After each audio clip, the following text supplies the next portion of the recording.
My God, I hate drugs. Nanindigan ng Philippine Drug Enforcement Agency o PDEA sa paglalabas ng 46 na pangalan ng mga politikong pasok sa narco list. Ibinulgar ni Pangulong Rodrigo Duterte ang mga drug personalities noong nakaraang linggo. Sa panayam sa programang The Source, sinabi ni PDEA spokesperson Derek Carrion, imposibleng magkamali sila sa inilabas na mga pangalan na sangkot sa illegal na droga. As far as intelligence is concerned, yan yung, kung may code yan na tinatawag na A1 and then may XYZ pa yan eh. Yan yung tinatawag na A1 plus validated by or verified by other agencies. Can we just call it A1 Yes, I guess. list? Yes, as far as the category of the 46 are concerned. And when you say A1, ibig sabihin ito para bang foolproof siya? Kumbaga, walang pagkakamali dito? Yes, kumbaga sinala na po ng iba't ibang intelligence agencies. Hindi very far-fetched na magkamali ka pa rito. Inabot ng 14 na buwan ang ginawang pag-validate ng PDEA at ng iba't ibang ahensya ng gobyerno sa narco list. Sa kasalukuyan, naabot daw sa mahigit 5,000 pangalan ang pasok sa tinaguriang narco list. Hindi naman po ito purely people in government. It's people from the public and the private sector who have involvement in illegal drugs. So may miyembro dyan ng local drug trafficking organization, meron dyan may tie-up sa sindikato sa labas ng bansa, may people from the uniform service or law enforcers like us, meron din pong private citizen na may pera. Batid naman ng PDEA ang agam-agam sa paglalabas ng pangalang pasok sa narco list. Aminado rin ng PDEA na posibleng gamitin ito at maging banta laban sa mga personalidad na nasa listahan. Personally, ma'am, yes. Kayo din. Kasi nga po, yun, nasabi na ni Director General Aaron Aquino, may mga unscrupulous quarters na maaaring gamitin ito as a tool to conduct, these unwanted, we ourselves from law enforcement, we were not for it. Yung kunwari, gagamitin lang reference yan, and then kaliwat kanan, walang habas nilang papatayin yung mga yan. Tapos ang sisi sa amin babagsak o sa kapulisan. Pero siyempre, we yield to a higher authority. And the purpose of which was already mentioned, and besides hearing the public clamor on it, kami po'y, nandyan na. Susunod kami sa kautusan. Sabi rin ng PDEA nakasalalay kay Pangulong Rodrigo Duterte kung magdadagdag pa rin ng mga pangalan sa narco list. May paliwanag si Foreign Affairs Secretary Teddy Boy Locsin kung bakit kumalas ang Pilipinas sa International Criminal Court. Epektibo na ngayon ang withdrawal ng bansa sa ICC isang taon matapos magpadala ng liham ng gobyerno sa United Nations. Nasa Pasay City ang aming correspondent na si Zian Arcangel. Zian, ano ang sinabi ni Secretary Locsin? Pinky, kumalas ang Pilipinas mula sa International Criminal Court dahil ginawa nitong dahilan ang human rights para depensahan ang ilegal na droga. Yan ang paliwanag ni Foreign Affairs Secretary Teodoro Locsin Jr. isang araw matapos maging epektibo ang pagkalas ng Pilipinas mula sa ICC.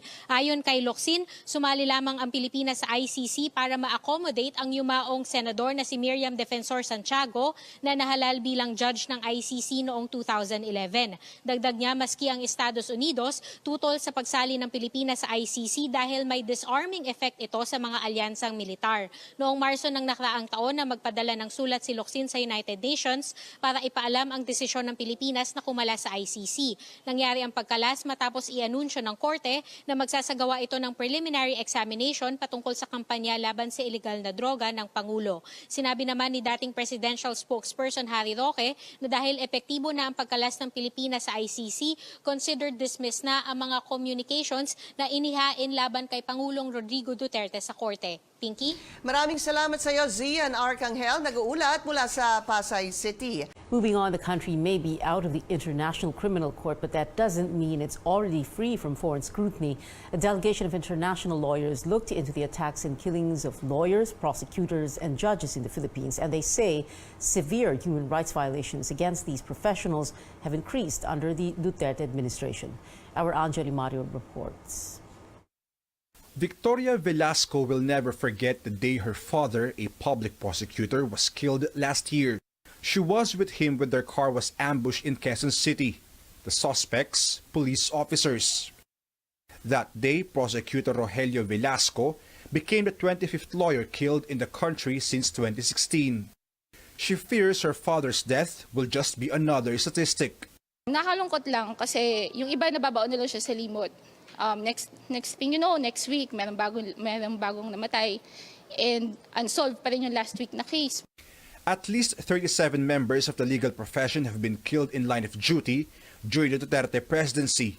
And a team of international lawyers now in the country wants to look into the series of killings and attacks against lawyers, prosecutors, and judges.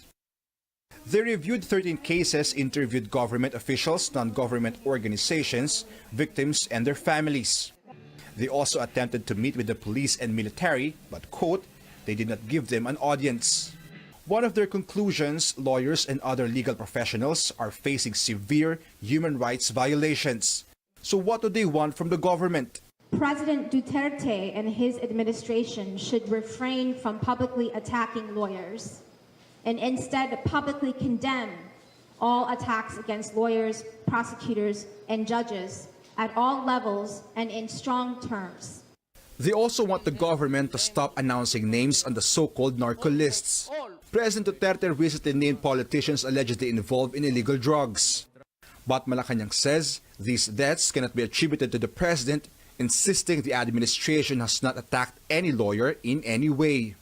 Asked if they will submit a copy of the report to the International Criminal Court, which is conducting a preliminary examination on the president's drug war, there's no plans to submit a report to the ICC right now.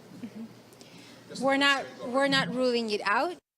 As for Victoria Velasco, she says the government needs to address the killings. Kawawa naman yung family na naiiwan. And yung mga lawyers, hindi naman nila deserve na mamatay ng ganun. Such a brutal and senseless killing. A new survey shows 14 candidates have a statistical chance of making it to the Senate in the midterm elections. Most of them are either former or current members of Congress. The latest Pulse Asia survey shows Senator Grace Poe sustaining her lead in the race. Almost 7 out of 10 registered voters support her re-election bid. Senator Cynthia Villar solo at the second spot, getting 61% of likely voters. Tied for third to fifth places are former Special Assistant to the President, Bong Go, and re-electionist Sani Angara. This is a significant jump in the rankings of Go, up from 8th place last month. Go was at the 16th spot in December 2018 survey.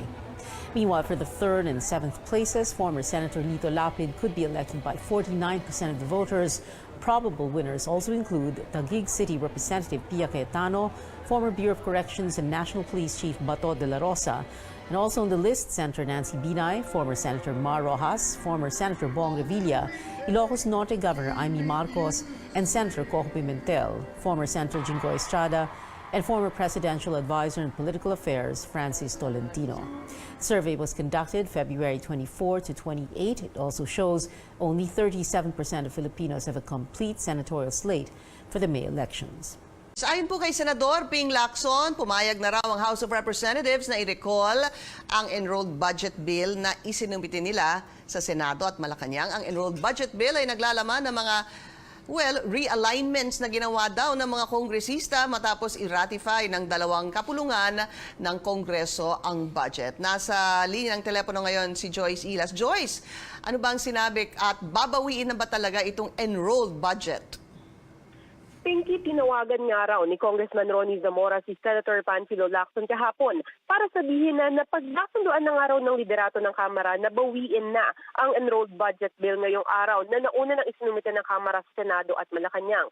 Ang enrolled budget bill na ito ay ang bersyon na naglalaman ng mga ginawang realignments pa ng mga kongresista matapos ma-ratify ang budget bill. Ilang beses nang giniit ng senador na illegal itong realignments ng mga kongresista na ito at hindi pipirmahan ni Senate President Tito Soto ang budget bill dahil nga dito ay nagkaroon ng impasse sa budget. Ang nais ng mga senador, bawiin ang enrolled budget bill at ipasa ang bersyon ng budget na inaprubahan sa Bicameral Conference Committee. Ayon nga kay Lacson, payag na daw dito ang House of Representatives pero dagdag din niya, hihintayin nila kung gagawin nga ba ito ng Kamara ngayong araw. Narito ang kanyang pahayag. Yesterday, he gave me a call and he said meron ng permiso o approval yung House leadership na i-recall nila today. And it bears watching if they will really recall or withdraw their version of the enrolled bill. Today, And then from there, we will move forward. If they do not, then we don't have an enrolled bill. And we won't have any national budget until August when the leadership of the House of Representatives changes. Pinky, kung matutuloy nga ang pagbawi na ito sa enrolled budget bill, ayon kay Soto, agad daw niyang pipirmahan ang budget bill para maiakyat na ito sa Malacanang para naman sa pirma ni Pangulong Duterte. Pagdating sa Malacanang, inaasahan naman daw ni Lacson at Soto na ilaline veto ni Pangulong Duterte ang mga lump sum items sa budget. Matapos ito ay pwede na raw magpasta ng supplemental budget ang Kamara at Senado kung saan nila iisa-isahin o ilaline item ang proyektong pagkakagastusan ng lump sum items na ito. Pinky. Maraming salamat sa iyo, Joyce Ilas, nag-uulat. Sa panig naman ni House Appropriations Committee Chair Rolando Andaya, hindi daw niya matandaan ang authorization na ibinigay ng plenaryo at wala siyang alam sa sinasabi ni Senator Ping Lacson. Ayon po kay Andaya, maging ang Senado ay hindi maaaring mag-recall lamang ng walang aksyon ng plenaryo dahil ang ilang mga kasapi ng institusyon ay hindi daw pwedeng magsalita para sa lahat. So, kausapin po natin ngayon si Senador Ping Lacson. Senator, magandang tanghali po sa inyo. Pinky, magandang tanghali sa iyo, sa mga nanonood. Ay, unahin ko na, Senator, medyo nakakalito po. Sinabi ni Congressman Ronnie Zamora sa iyo, i-recall yung enrolled budget. Sinabi po ni Congressman Andaya na, I don't recall anything like this at kailangan daw ng plenary para mabawi ito. Paano ho to, sir? Well, sila ang mag-usap-usap. Dahil ang gulo wala sa amin kundi nasa kanila. Nangyari ito, Pinky, kasi nung after the meeting in Malacanang, si Congressman Zamora tumawag din sa akin. That was Wednesday. Sinabi niya, kinausap siya ng leadership ng House kung pwede makipag-usap siya sa amin sa Senado. At ito'y kinumpirma naman ni Speaker Arroyo today sa kanyang interview. At kahapon tumawag siya, sabi niya, may pasabi na sa kanya na okay, i-recall namin bukas, which is today. But is it clear, Senator, that in kung tama ho yung sinasabi ni Congressman Zamora, just to be clear, yung House leadership na sinasabi niya, approval of the House leadership, Congressman Ronnie Zamora is saying may approval po ito ni SGMA. Tama ho, sir? Yun, tama yun. Okay. Sinabi hindi lamang ni Speaker GMA, pati yung mga ibang leaders ng Kongreso. Kasi nga, siya naman yung na-task o na-assign para makipag-usap sa amin sa Senado. Oo nga, para siya daw yung negotiator, no, na inatasan ni SGMA. Sir, sino pang sinabing parte nung bahagi ng leadership? Kasama ho ba si Congressman Andaya? Yes, sinabi niya, mga kausap niya, Speaker Arroyo, si Congressman Artiap, si Majority Leader Castro, si Congressman Andaya. And later, we hope to speak to Congressman Andaya. Hindi daw niya alam to, sir. So, Resolve muna nila yon. Kasi kung hindi pala otorisado si Congressman Zamora, bakit siya yung inatasan naman na makipag-usap sa amin? At ito na may kinumpirma ni Speaker Arroyo sa pahayag niya ngayong araw. But tama ho bang sabihin that they cannot recall without plenary action, Senator? They will have to resolve that among themselves. But Paano yung gagawin nila? But does that require plenary action? Ano ho ba ang rules dito? Well, kasi yung pinirmahan ni Speaker Arroyo, hindi yun yung dapat niratipikahan sa plenaryo. It appears na hindi naman talaga yun yung version na naratipikahan. Yeah. Senado, kaya ayaw magpirma ni Senate President Soto kasi yung version na ipinadala sa amin ng lower house, hindi yon ang inapprove namin sa plenaryo. Hindi yun yung supposedly ratified by BICAM. Tama yun. So, pwede naman sigurong i-recall nila yon. Kasi kung hindi yun ang na-ratify sa plenaryo nila, dapat i-correct nila yon. Yeah. Mas tama yung i-recall at ipadala kung ano yung na-ratifikahan sa plenaryo nila. So they don't need plenary action dahil hindi naman po yung pinasa during BICAM. That's what you're saying, Senator Ping. Tama yun. Tama yun. Kasi ang i-recall nila, hindi nga yun yung naratipikahan nila sa plenaryo. At i-correct nila at ang ipapadala nila sa amin, yung mismong naratipikahan nila. Okay. Senator Ping Lacson, sir, maraming salamat po sa inyo. Thank you for taking our call. Kunin naman natin ang panig ni House Appropriations Committee Chairman Rolando Andaya. Congressman, magandang tanghali din po sa inyo. Yes, good afternoon, and to all our viewers, good afternoon. Sir, pakilinaw naman po ang sinabi ni Congressman Ronnie Zamora kay Senator Ping Lacson. Nakausap niya ang House leadership, which involves Speaker, which involves Congressman Andaya, Congressman Fred Castro, at ire-recall nga daw yung enrolled budget bill. I really don't know what they're talking about. Hindi po kasama dyan. Ako po yung chairman ng appropriations. Dapat po siguro kung may magbabalita niyan, siguro ako po yung dapat mangunguna. Dahil ako po yung inatasan at binigyan po ng poder ng ating pong plenaryo na isulong po ang budget na yan. So kung meron naman po magre-recall niyan, ang magsisimula po, hindi po ako, ang magsisimula po yung miyembro ng Kongreso po ang magsasabi sa akin na bawiin ko po yan. Ang poder po ng Speaker, ang poder po ng Chairman, hindi po yan sariling poder namin. Nanggagaling po yan sa kapulungan. At ang kapulungan lang po ang pwede magsabi na bawiin mo ang inyo pong sinubmit. Na inaproban nga rin namin lahat. So medyo malabo po yun. Yun po ang natawag na malinaw na unconstitutional. Hindi po pwede isang tao lang magdidikta. Hindi po mayor o governor ang pinag-usapan natin dito. Speaker po ng kapulungan. Yung po kapulungan ang nagbibigay po ng direksyon. Sir, hindi po yung namumuno lang. Kong Andaya, have you spoken to Speaker Gloria Macapagal Arroyo? Because ang sinasabi po, siya ang inatasan po si Congressman Ronnie Zamora to negotiate with the side of the senators.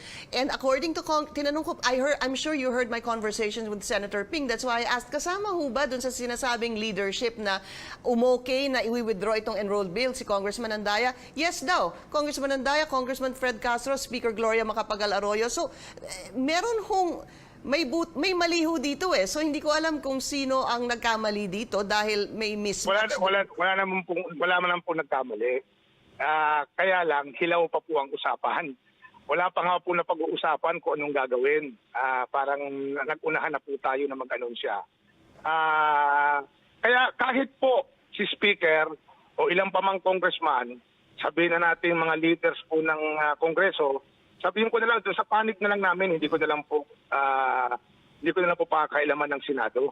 Dahil pareho naman lang po ang aming proseso. Yeah. Kahit po ilang tao lang ang mag-usap sa amin, kahit lahat po kami pumayag, pag hindi naman po yan sinasang-ayunan ng kapulungan, ng mayoriya, hindi naman po pwede yung isulong. Yung majority of the congressmen, you mean? Opo, sir? ganun kasimple lang po yun. Yeah. Hindi po to local chief executive na susunod lang po lahat ng mga department heads.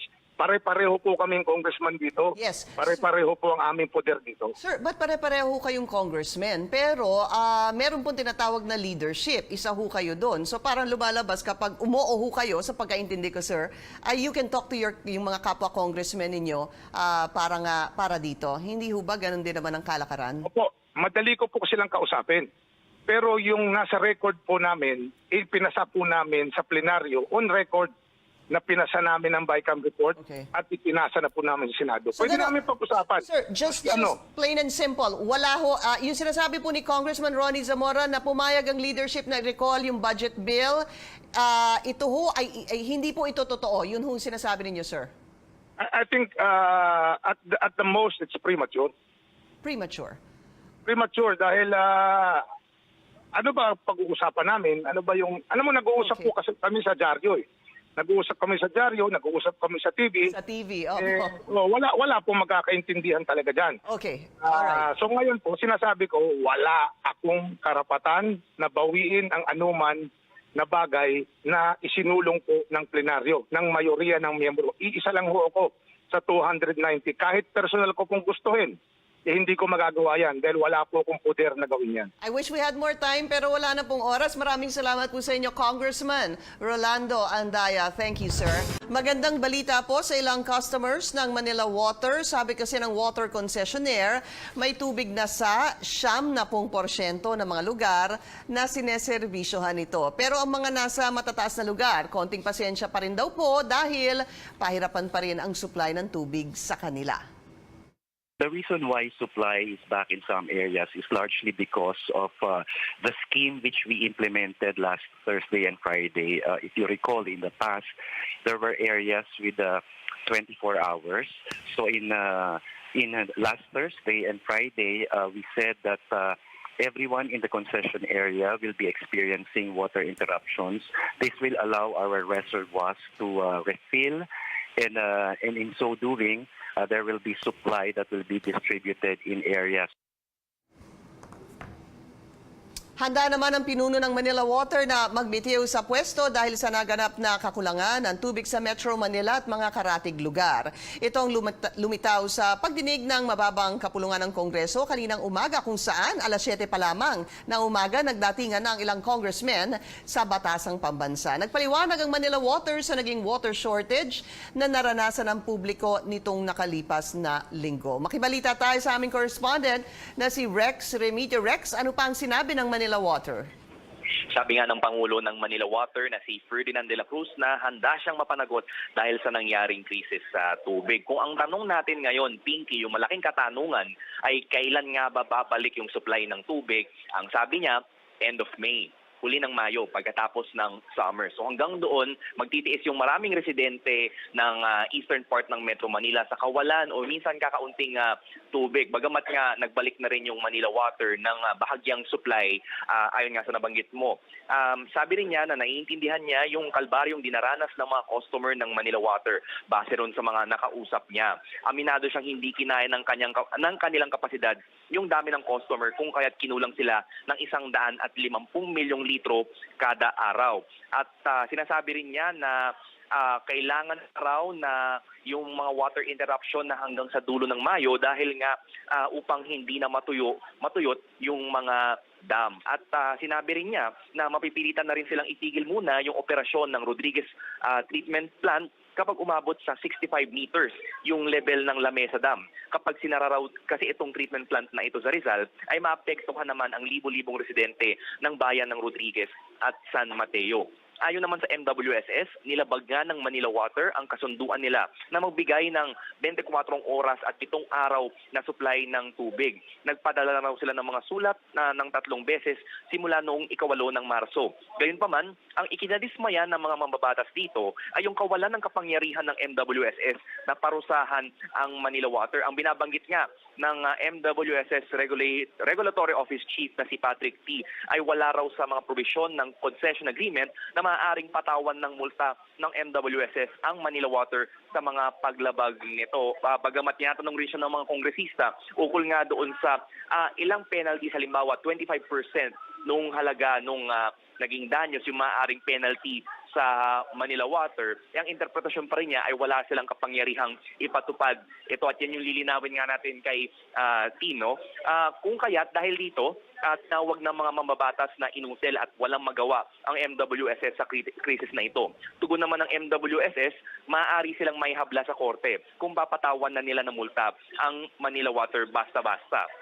Kung kaya't upang hindi na nga maulit itong krisis na ito, nagkaroon ng ilang suhestyon sa pagdinig. Una dyan ay yung paggawa ng mga dagdag na tunnel at dagdag na dam upang mag-supply sa Kamaynilaan. Halimbawa na lamang, may sobrang tubig kasi mula sa Angat Dam at kung dadagdagan yung tunnel nun ay mas lalo itong ma-accommodate ng Lamesa Dam at hindi na magkukulang ang Maynila. At ang isa pa dyan ay yung Kaliwa Dam na gagawin sa pagitan ng Rizal at Quezon na siyang magdadagdag sa supply nga ng tubig sa Kamaynilaan. Although kinwestiyon to ng mga mambabatas dahil nga baka mabaon sa utang ang Pilipinas. So yan yung latest mula dito sa Batasang Pambansa. Pinky? Maraming salamat sa iyo, Rex Remigio, nag-uulat.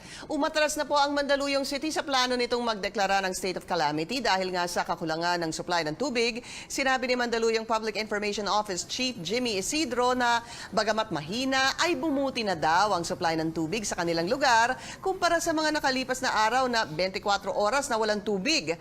Sa ngayon daw, 2 hanggang 3 kalye sa isang barangay ang wala pang tubig. Bukas pupunta ang mga opisyal ng Mandaluyong at ng Manila Water sa gaganaping pagdinig sa Senado tungkol sa sitwasyon sa tubig.